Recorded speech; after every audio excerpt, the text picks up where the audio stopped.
Et salut les amis, aujourd'hui on se retrouve pour un vlog, lequel?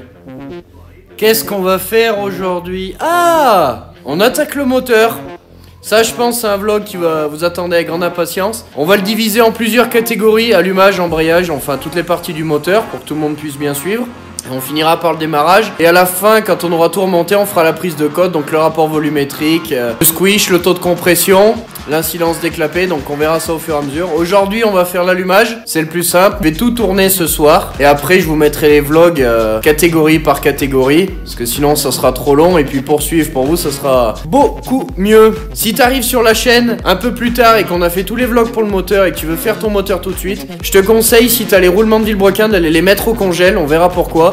Les roulements, si tu les mets au frais, ils vont se rétracter, tu chaufferas ton carter, ils vont rentrer sans coup de marteau, enfin je te montrerai ça plus tard. Donc voilà la bête, le moteur qui a tant été malmené. Donc pour commencer, je te montre les outils que tu as besoin pour faire tout le moteur. Donc tu as besoin d'une grosse clé dynamométrique, donc elle c'est une 40 à 300 Nm, ça te suffit large. Après, une petite clé dynamo pour les petits vis, pour les coupes de serrage, donc moi c'est une 5-30, ça fait amplement. Un fil de thym, 1 mm d'épaisseur pour faire le squish. Une douille pour l'extraction du volant moteur de l'allumage. Et une burette de mort. Donc ça c'est pour prendre les volumes de culasse et voir les taux de compression. Et aussi l'utilisation. Donc si tu l'as pas, comme l'ancien propriétaire moi l'avait pas, j'étais sur Husqvarna et j'ai imprimé le manuel. Et tu vois, j'ai été mettre juste les feuilles qui m'intéressaient. Donc c'est-à-dire les coupes de serrage, les déposes des valves pour régler les ressorts, les réglages carbu. Donc bref, je vais pas tout énumérer, il faudra tout ça. Et quand je te parlais de bien faire tes filtres à air, je fais une petite aparté, regarde, l'ancien piston. C'est tout mort, chef. Donc voilà, filtre à air pas étanche, ça a donné ça, donc c'est pas moi qui ai roulé avec, hein. C'est l'ancien proprio.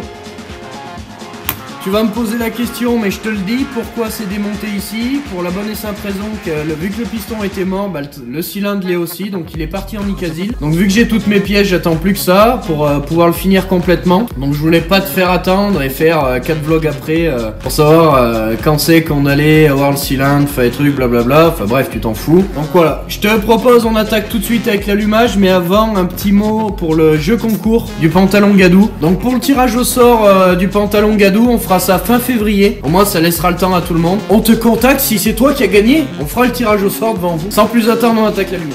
Voilà, un allumage, qu'est-ce que c'est? Une pièce qui est fixée sur le Villebrequin. Quand tu fais tourner l'allumage, ça fait tourner le Villebrequin, donc c'est entraîné. Donc on a un rotor ici qui lui fait partie de la position du Villebrequin, parce que si tu veux, l'étincelle il faut qu'elle se fasse au bon moment, là où le piston est au point mort haut. Donc on verra ça après. Et ici tu as un petit capteur qui détecte la position, donc tu vois quand ça passe devant.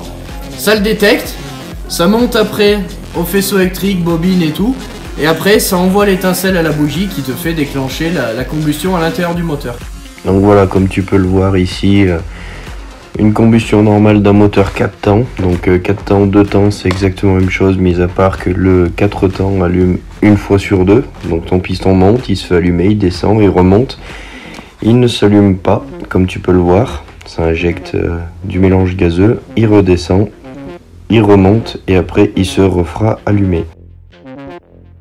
Un peu bizarre comme je le dis, mais voilà, c'est comme ça que ça se passe, mis à part le moteur de temps qui est allumé à chaque tour. Mais voilà, une fois qu'il est au point mort haut, donc le point mort haut, c'est uniquement ce qu'on voit, le haut du piston quand il arrive à la fin de sa course et qu'il attaque la descente. Pour le démonter, il n'y a pas 36 choses à faire. Il faut dévisser cet écrou. Donc tu fais bien gaffe que ça soit pas un filetage inversé. C'est-à-dire que pour dévisser, dans ce sens. Je me suis fait baiser une fois dessus, c'est pour ça que je te le dis. Donc là, sur toutes les KT, c'est un pas normal. Donc dévisser dans ce sens. Tu le dévisses. Et après, on va venir y visser l'arrache à l'intérieur. Donc l'arrache ici sur la poulie. Et après ton petit vis là, il va venir appuyer à l'intérieur ici. Je te mets un timelapse, tu vas comprendre tout ça. Faut une clé à choc pour dévisser ici. Ou alors si t'as pas, tu gardes ton cylindre, tu gardes ton piston et tu mets un bloc piston sur le bord de la bougie. Donc moi j'ai pas de bloc piston, donc je vais le faire à la clé à choc.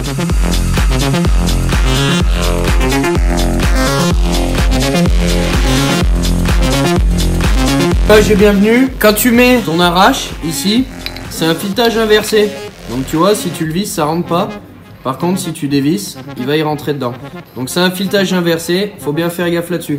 Pourquoi j'ai mis un coup de marteau? Pour décoller la cloche. Quand ça force vraiment, plutôt que de forcer comme un con, tu mets un petit coup sur ta vis qui va taper sur le vilebrequin.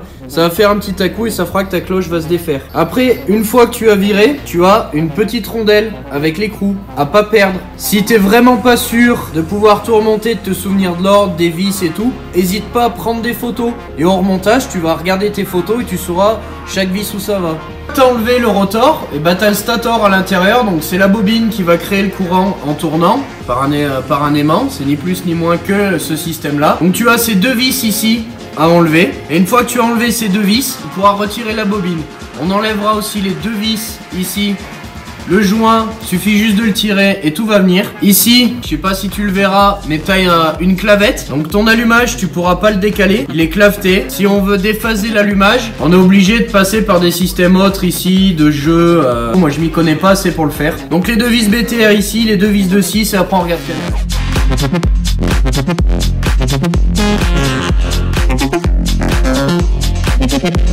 Une fois que tu as démonté ça, bah regarde, voilà, t'as fini côté allumage. Donc ici, ce qu'on voit derrière, c'est ton joint SPI. Faire bien gaffe. Ah, je vais essayer de te le faire tourner, mon dieu. Faire bien gaffe à pas perdre cette clavette.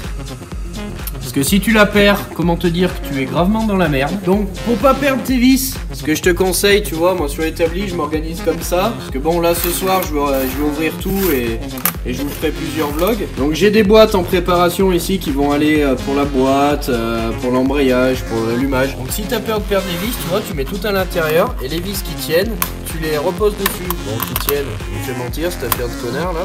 Donc tu les mets comme ça. Là pareil, tu vois, moi je mets mon écrou dans un sens, mon vis dans l'autre, au moins quand je remonte, je sais dans l'ordre où c'est. Donc voilà, je pose ça pour le moment. Toujours avoir un établi propre quand tu fais un moteur. Voilà, donc on a fini, vlog assez court, mais je préfère les faire comme ça, au moins ça laisse bien à tout le monde le temps étape par étape de suivre les choses. Le prochain, on fera l'embrayage. Donc moi je vais continuer à ouvrir, on va voir un petit peu s'il y a des pièces à commander pour que le temps que les vlogs arrivent sur la chaîne, bah on ait les pièces pour le faire. Comme on s'est fixé un vlog par semaine, ça sera plus simple de le faire comme ça. Abonne-toi, chaîne Mec Astuces, la page Instagram HelloSX865. Je te souhaite une bonne journée.